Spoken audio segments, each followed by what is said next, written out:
Kevin Sullivan was born Kevin Francis Sullivan on October 26, 1949 in Cambridge, Massachusetts. Sullivan was married to Nancy Toffoloni from 1985 to 1997. They divorced in 1997, due to her having an affair with Chris Benoit, who she ominously married in 2000.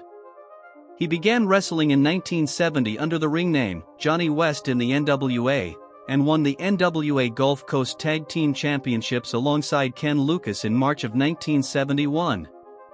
In 1973, he won the NWA Florida Tag Team Championships alongside Mike Graham, before joining the WWF in 1974, where he wrestled until 1977.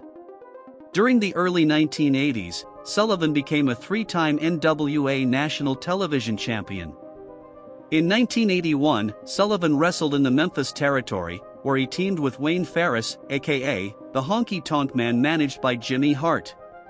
They feuded with Jerry Lawler and Steve Kieran, aka Doink the Clown.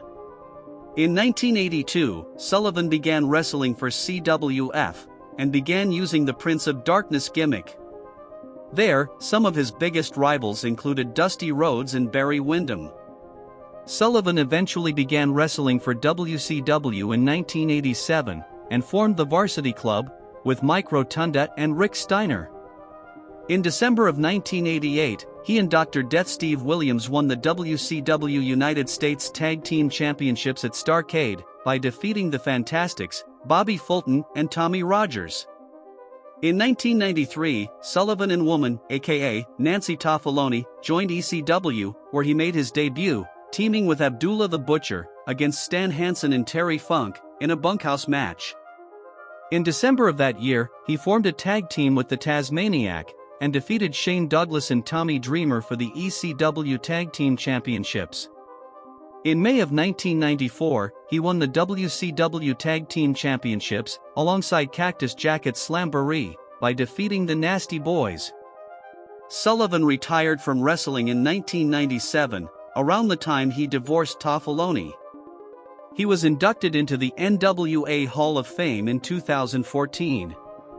In May of 2024, Sullivan suffered a severe accident while attending an autograph signing in Florida. The accident resulted in life-threatening injuries, requiring emergency surgery to save his leg and life. Following the initial surgery, Sullivan faced additional complications, including sepsis and encephalitis. His daughter set up a GoFundMe page to help cover the substantial medical expenses and support the family. Sadly, Sullivan died on August 9, 2024. He was 74 years old.